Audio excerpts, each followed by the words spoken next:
वालेकुम viewers, welcome to lectures by Waqas Aziz. हम philosophy में स्टोइसिज्म को डिस्कस कर रहे हैं। ये सेकंड पार्ट है, ठीक, स्टोइसिज्म की फिलॉसफी का, क्योंकि ये बहुत लंबी है फिलॉसफी, तो मैंने पार्ट्स में की है। आपको वीडियोस लंबी लगें तो आप इसको 1.75x पे या 1.5x पे एडजस्ट करके इसकी स्पीड को वीडियो सुन लिया करें ताकि आपको समझ आए, ठीक। अब स्टोइसिज्म पे जो पहली मैंने वीडियो बनाई वो ओवरव्यू था कि ये जो स्टोइक स्कूल ऑफ थॉट है इसका आगाज कैसे हुआ, ठीक। अगर आप लोगों ने नहीं देखी वो वीडियो तो डिस्क्रिप्शन में मैं हर पार्ट का लिंक दे दूंगा। ओवरव्यू पे वीडियो बन गई, डिस्क्रिप्शन में लिंक मौजूद है। फिजिक्स पे अभी चल रही है, लेकिन इसके बावजूद लॉजिक, एथिक्स, इन सब के लिंक्स हर वीडियो की डिस्क्रिप्शन में, हर पार्ट की डिस्क्रिप्शन में मौजूद होंगे, तमाम वीडियोस के लिंक, ठीक। ओवरव्यू पे वीडियो हो गई। अब आए इसकी फिजिक्स डिस्कस करते हैं स्टोइक की। देखें, इनकी फिजिक्स को कॉर्पोरियलिस्टिक फिजिक्स भी कहा जाता है। कॉर्पोरियल कहते हैं हैविंग मटेरियल एग्जिस्टेंस, जिस चीज की मटेरियल एग्जिस्टेंस हो उसको कॉर्पोरियल कहा जाता है। और इसका अपोजिट है इस वर्ड का इनकॉर्पोरियल, जो कि मटेरियल एग्जिस्टेंस नहीं रखता, ठीक। समझ आई बात की। अब स्टोइक ये कहते हैं, उनका ये मानना है यूनिवर्स के बारे में, गॉड के बारे में, कि everything including God, reason, soul and worldly objects are material. जितनी भी चीजें हैं, चाहे गॉड है, गॉड को भी वो कहते हैं कि मटीरियल है, गॉड इन नेचर कॉर्पोरियल है। इसी तरह ह्यूमन की जो सोल है, हमारे जिस्म में जो रूह है, ये भी कॉर्पोरियल है, ठीक, मटीरियल है।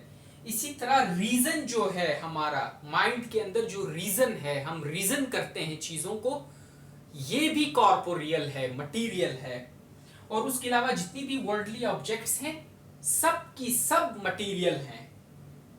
नथिंग, इधर नथिंग एच आता है, नथिंग इनकॉर्पोरियल एग्जिस्ट्स। जो चीज मटीरियल एग्जिस्टेंस नहीं रखती वो एग्जिस्ट ही नहीं करती। एग्जिस्ट होने के लिए जरूरी है कि वो मटीरियल हो, ठीक। जो चीज मटीरियल नहीं है, इनकॉर्पोरियल है, वो एग्जिस्ट ही नहीं करती, ठीक। अब देखें, यहां पे फिर एक क्वेश्चन आता है, बड़ा बेसिक सा क्वेश्चन आता है कि why are they trying to prove the corporeal existence of universe. कि वो गॉड को भी, यूनिवर्स को भी, वर्ल्डली ऑब्जेक्ट्स को भी, ह्यूमन सोल को भी कॉर्पोरियल कह रहे हैं। मकसद क्या है, क्यों कहना चाह रहे हैं कि हर चीज मटेरियल है? दो रीजंस हैं। First reason, universe is one, so it must have a single principle. Stoic कहते हैं कि एक यूनिवर्स है तो फिर जरूरी है कि इसका प्रिंसिपल भी एक हो, और वो प्रिंसिपल है कॉर्पोरियल एग्जिस्टेंस। ऐसा नहीं हो सकता कि यूनिवर्स एक है लेकिन बीच में प्रिंसिपल्स दो हों, कि भाई कुछ चीजें कॉर्पोरियल हैं, कुछ इनकॉर्पोरियल हैं, ठीक। अब जैसे प्लेटो कहता था कि थ्योरी ऑफ उसकी जो आइडियाज है, कि जो आइडियाज माइंड के अंदर है, अब जाहिर बात है आइडियाज इनकॉर्पोरियल हैं, जो आइडियाज हैं यही रियलिटी है, ठीक, यही रियल है। और दुनिया के अंदर जो चीजें मौजूद हैं, जो मटेरियल है, वो भी रियल है, क्योंकि आइडियाज उसके साथ कॉरेस्पॉन्ड करते हैं। और जिस चीज के साथ आइडिया कॉरेस्पॉन्ड नहीं कर सकता अकॉर्डिंग टू प्लेटो, फिर हम कह देते हैं कि वो आइडिया फॉल्स है, ठीक। स्टोइक ये कहते हैं कि ये दो प्रिंसिपल्स आप क्यों ला रहे हो बीच में?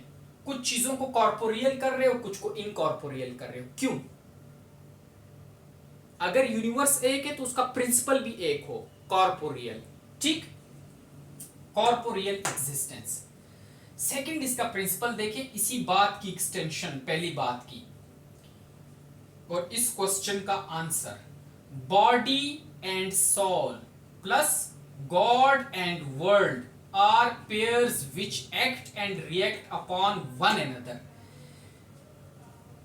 स्टोइक कहते हैं कि जो बॉडी, इंसान की जो बॉडी है और उसके अंदर जो सोल है, रूह है, ये पेयर में मौजूद हैं। अगर मैं सोल को निकाल दूं जिस्म से तो मैं जिंदा रहूंगा या नहीं? मेरे जिस्म से सोल निकल जाए, मैं जिंदा रहूंगा या नहीं? जाहिर बात है मेरी डेथ हो जाएगी। तो मेरी एग्जिस्टेंस पॉसिबल इसीलिए कि मेरी बॉडी है और उसके अंदर एक सोल है। सपोज करें किसी की बॉडी को खत्म कर दें, सपोज करें बॉडी खत्म कर दें, सिर्फ सोल हो, तो फिर क्या वो बंदा एग्जिस्ट कर सकता है?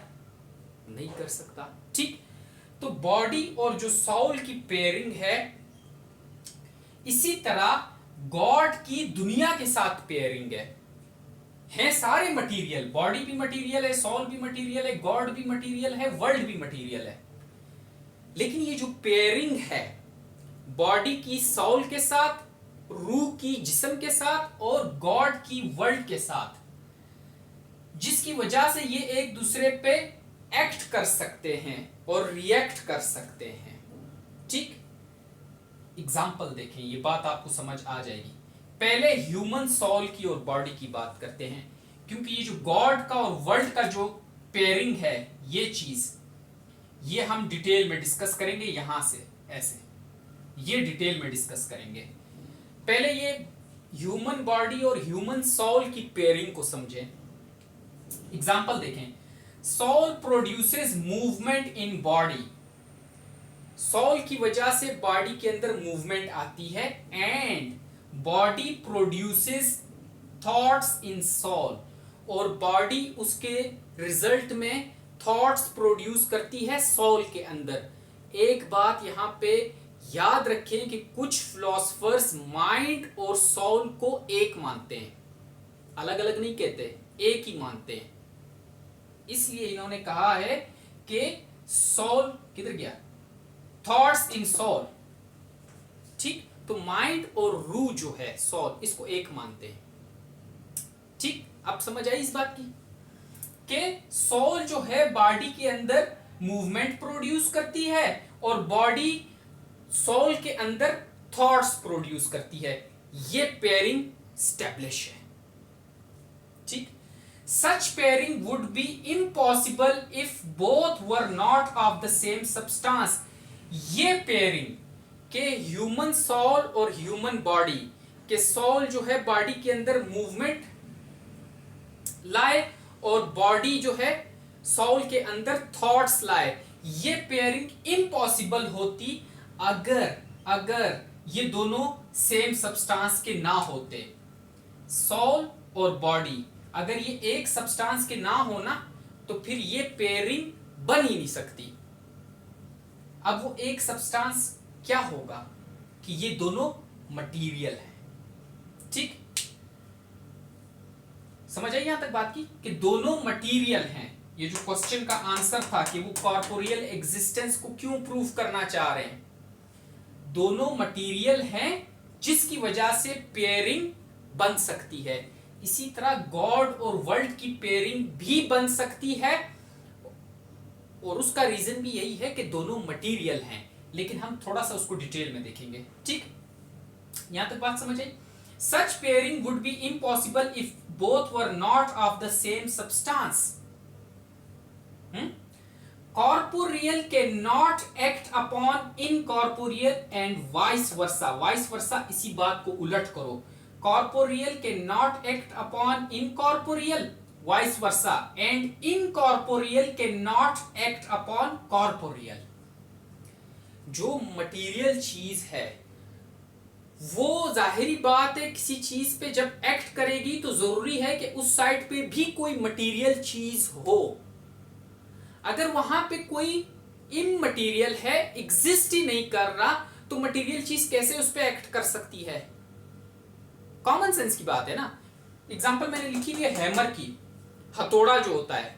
ठीक, हथौड़े को तो आपने देखा ही होगा। अभी मैं क्या इसकी शेप इधर बना के दूं, ये जो इस तरह का बना हुआ होता है हथौड़ा। ठीक, हथौड़ा मटेरियल है। ठीक।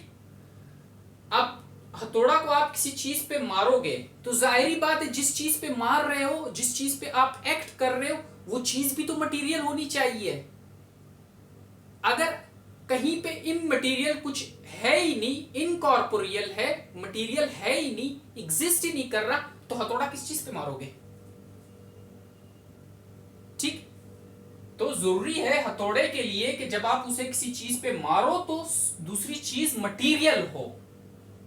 समझ आई? यही बात यहां पे कर रहा है कि कॉर्पोरियल के नॉट एक्ट अपॉन इनकॉर्पोरियल। हथौड़ा कॉर्पोरियल है और इट के नॉट एक्ट अपॉन इनकॉर्पोरियल, कि वहां पे कोई चीज मटेरियल एग्जिस्टेंस रखती नहीं है तो उस पे हथौड़ा कैसे एक्ट करेगा? और इसी बात को उलट करो कि इनकॉर्पोरियल के नॉट एक्ट अपॉन कॉर्पोरियल। जो चीज एग्जिस्ट ही नहीं करती वो किसी मटेरियल चीज पे कैसे अपना असर कर सकती है, कैसे अपना असर डाल सकती है कि जो चीज एग्जिस्ट ही नहीं करती। ठीक। तो इसलिए जरूरी है कि दोनों कॉर्पोरियल हो, बॉडी और सोल भी कॉर्पोरियल हो, पेयरिंग बनेगी। गॉड और वर्ल्ड भी कॉर्पोरियल हो, पेयरिंग बनेगी। यहां तक बात समझ आई? दस all must be equally corporeal. इसी बात का मैंने यहां पे कंक्लूजन दे दिया कि दस all must be equally corporeal. सब कॉर्पोरियल हो, मटीरियल हो, मटीरियल एग्जिस्टेंस रखते हो। अब यहां पे फिर एक क्वेश्चन आता है कि if all things being equally material, what is original kind of matter? अगर सारी चीजें कॉर्पोरियल हैं, मटीरियल हैं, तो इसमें ओरिजिनल काइंड ऑफ मैटर कौन सा होगा कि जिसको हम कहेंगे कि इस ओरिजिनल काइंड ऑफ मैटर की वजह से बाकी चीजें बनी हैं? इसका आंसर स्टोइक देते हैं कि यहां पे भी दो प्रिंसिपल्स आते हैं। एक एक्टिव प्रिंसिपल आता है, दूसरा पैसिव प्रिंसिपल आता है। एक्टिव प्रिंसिपल गॉड है जो कि प्राइमोर्डियल फायर है, इब्तदाई फायर। ठीक। और पैसिव प्रिंसिपल मैटर है जो दुनिया के अंदर बाकी चीजें बनी हैं। तो इट मींस कि एक्टिव प्रिंसिपल की वजह से पैसिव प्रिंसिपल की एग्जिस्टेंस, पेयरिंग पॉसिबल हुई। एक्टिव प्रिंसिपल गॉड है, प्राइमोर्डियल फायर है, इब्तदाई आग। अब जब भी आप फिलॉसफी को पढ़ते हैं, पहले भी मैंने जब हेराक्लाइटस पे लेक्चर दिया था तो लड़के कमेंट करते थे कि आग से हवा कैसे बन गई, आग से जमीन कैसे बन गई। हर फिलोसोफर का अपना कंसेप्ट होता है, उसने उस दौर में चीजों को जिस तरह अंडरस्टैंड किया होता है वो बता देता है। अब साइंस बहुत एडवांस हो गई है, हमें बहुत चीजों का पता चल गया है, लेकिन उस दौर में शायद साइंस इतनी एडवांस ना थी, तो हर फिलोसोफर खुद से चीजें सोचता था। ठीक। तो जो चीज उसे लगती थी कि यार ये चीज एग्जिस्टेंस बाकी चीजों की बना सकती है, तो उसको वो लोग मानते थे। अब एक्टिव प्रिंसिपल में उसने, स्टोइक ने कहा गॉड, और गॉड को वो कह रहे कि ये प्राइमोर्डियल फायर है। ठीक। जिसकी वजह से सब चीजें बनी और दुनिया के साथ एक पेयरिंग स्टैब्लिश हो गई। देखें, God is related to the world exactly as soul to the body. मैंने आपको कहा था ये बात हम यहां से डिस्कस करेंगे कि जिस तरह सोल बॉडी के साथ पेयरिंग में है, रिलेटेड है, सेम इसी तरह गॉड रिलेटेड है दुनिया के साथ। समझे? अब आ जाए जी एक्सटेंशन, इस आर्ग्यूमेंट्स को बिल्ड अप करते हैं। Human soul is fire.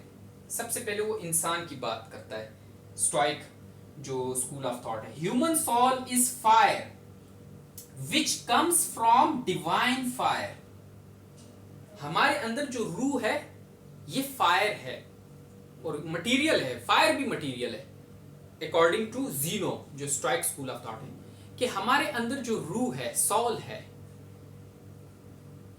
वो फायर है विच कम्स फ्रॉम डिवाइन फायर, और वो कहां से आई है? डिवाइन फायर से, मतलब गॉड की जो प्राइमोर्डियल फायर है उससे आई हुई है, उसी का एक हिस्सा है। And penetrates into the entire body of human, जब ये ह्यूमन सोल हमारे जिस्म में आई तो पूरी बॉडी के अंदर पेनिट्रेट कर गई। ठीक, मैं आपको आगे चल के जब हम इधर होंगे एथिक्स में तब भी आपको बताऊंगा, और अभी भी बताता हूं कि जीनो का ये कंसेप्ट था स्टोइक स्कूल ऑफ थॉट का। वो कहते थे कि जो सबसे पहला इंसान था, सबसे पहला इंसान, गॉड ने अपनी सांस के थ्रू इंसान की सांस के थ्रू उसके अंदर फायर का जो एक पार्ट है वो डाल दिया, जो सोल था फायर की सूरत में इंसान के, पहले इंसान के अंदर थ्रू ब्रेथ, सांस के थ्रू डाल दिया, और वो सोल जो फायर थी वो पूरी बॉडी के अंदर उस इंसान की पेनिट्रेट कर गई। फिर ये जो बाकी इंसानों के अंदर हमें ये सोल नजर आती है, फायर सोल, जीनो कहता है कि ये फिर जब वो बंदा आगे चल के उसकी शादी हुई, उसके बच्चे हुए, तो ये बच्चों के थ्रू ट्रांसफर होती जा रही है। गॉड ने सिर्फ एक बार, पहली दफा इंसान के जिस्म में थ्रू ब्रेथ, पहले इंसान के जिस्म में थ्रू ब्रेथ ये फायर डाली। बाकी जितनी भी आगे ये एक्सटेंड कर गई वो थ्रू रिप्रोडक्शन। ठीक,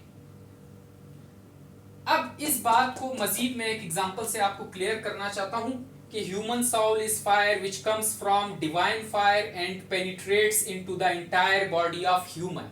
कि एंटायर बॉडी में पेनिट्रेट कैसे करती है? आपने चाय बनाई है, आप कभी ऐसे बड़ा सा देग लें, देगचा, ठीक है, उसको स्टोव के ऊपर रख दें, आग लगा दें नीचे से, ठीक, उसमें पानी डाला हुआ हो, तो आप 15 मिनट 20 मिनट बाद जाके देखेंगे कि हीट पूरी तरह पेनिट्रेट कर जाती है, वो जो देगचा है वो भी इंतहाई गर्म हो जाता है, उसके अंदर का पानी भी इंतहाई गर्म हो जाता है। इट मींस कि जो हीट है वो पूरी तरह उसके अंदर पेनिट्रेट कर गई, देगचे के अंदर भी, क्योंकि देगचा भी गर्म है और उसके अंदर जो पानी है वो भी गर्म है। तो ह्यूमन की जो सोल है फायर, ये जब गॉड ने इंसान, पहले इंसान के अंदर डाली तो ये इस तरह पेनिट्रेट कर गई पूरे जिस्म के अंदर। ठीक, सिमिलरली बिल्कुल इस प्रोसेस की तरह जिस तरह ह्यूमन फायर पेनिट्रेट कर गई, similarly God the primal fire pervades the entire world, इस तरह गॉड भी पूरी दुनिया के अंदर पेनिट्रेट कर जाता है। कैसे? देखें, वो ये पॉइंट पे मैं डिस्कस करता हूं। God is the soul of world and world is the body of God. जब गॉड पूरी दुनिया के अंदर पेनिट्रेट कर रहा है, सेम यही प्रोसेस है जिस तरह ह्यूमन सोल बॉडी के अंदर पेनिट्रेट कर रही है। तो इसका मतलब ये है कि जो गॉड है वो सोल ऑफ द वर्ल्ड है, दुनिया की रूह है, और जो दुनिया है वो बॉडी ऑफ गॉड है।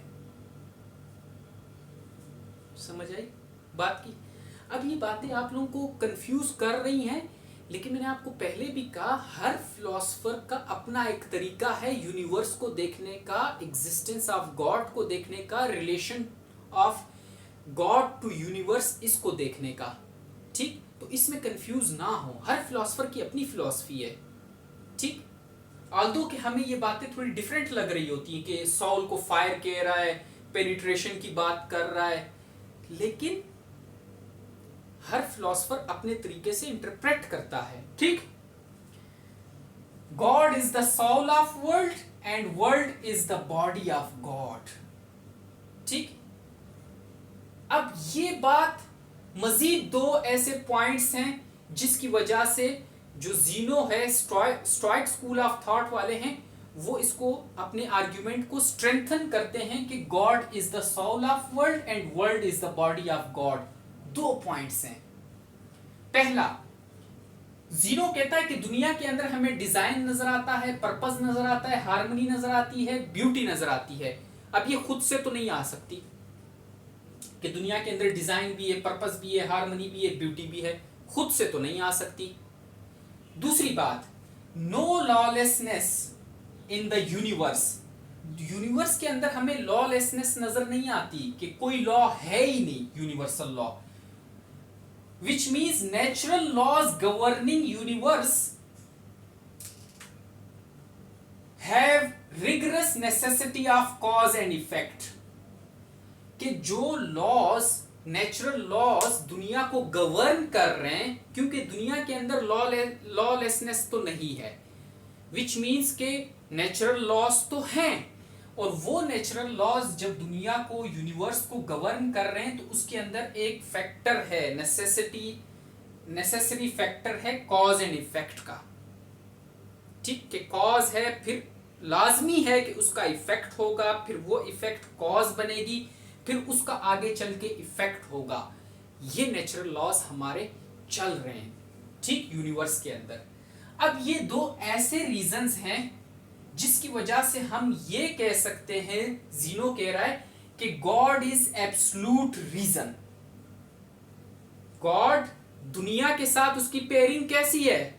जब हम कह रहे हैं गॉड को कि वो सोल है दुनिया का, यूनिवर्स का, और जो वर्ल्ड है वो बॉडी है गॉड की, तो ये पेयरिंग किस बेसिस पे है कि गॉड इज एब्सोल्यूट रीजन? क्योंकि उसने दुनिया को डिजाइन भी दिया है, पर्पस भी दिया है, हार्मनी भी दी है, ब्यूटी भी दी है, और नेचुरल लॉज भी दिए हैं। पेयरिंग बन गई। और स्टोइक रीजन को भी कहते हैं, मैंने आपको पहले ही बताया कि रीजन को भी वो मटेरियल मानते हैं, लेकिन रीजन को अंडरस्टैंड किस तरह करते हैं इस कंसेप्ट को? रीजन मींस रैशनल एलिमेंट, क्योंकि ये design, purpose, harmony, beauty, natural laws, ये रैशनल एलिमेंट की वजह से पॉसिबल है। When we say God pervades the entire world, जब हम ये कहते हैं कि God pervades the entire world, it means God's reason. इसका मतलब कि जो गॉड का एब्सोल्यूट रीजन है या उसका जो रैशनल एलिमेंट है, परवेड्स द एंटायर वर्ल्ड, कि उसका रीजन या उसे रैशनल एलिमेंट कहें, वो दुनिया के अंदर पूरी तरह पेनिट्रेट कर जाता है, जिस तरह ह्यूमन की सोल बॉडी के अंदर पेनिट्रेट कर जाती है। इस वजह से हम कहते हैं कि God soul of the world है और वर्ल्ड बॉडी ऑफ गॉड है। ये दो उसके रीजंस हैं। बात समझ आई यहां तक? अब इसके एक दो पॉइंट्स और हैं कि वर्ल्ड का प्रोसेस वो बताता है कि किस तरह ये चलता है। दो तीन पॉइंट्स और हैं, मैं इरेज करके लिखता हूं। मैं फिर से कह रहा हूं, वीडियो लंबी है तो उसको 1.75x पे स्पीड रख के इसको देखें, लेकिन ये अभी मैं इसको नोट करें, मैं इसको इरेज करके बाकी पॉइंट लिखता हूं जी। तो आए, अगला पॉइंट है world process is circular. Stoics, Zeno, इनका ये मानना था ये जो दुनिया का प्रोसेस है ये सर्कुलर है। कैसे देखें? God changes fiery substance of himself into air. God का जो अपना फायरी सब्सटेंस है वो सबसे पहले उसको चेंज करता है एयर में।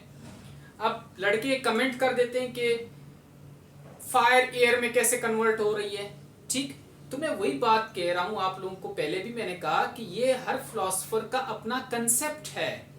उस टाइम उनका ये कंसेप्ट था इस तरह कि जो फायरी सब्सटेंस है गॉड का, वो सबसे पहले उसको एयर में कन्वर्ट करता है, फिर एयर से वाटर बनाता है, फिर वाटर से अर्थ बनती है फाइनली, ठीक?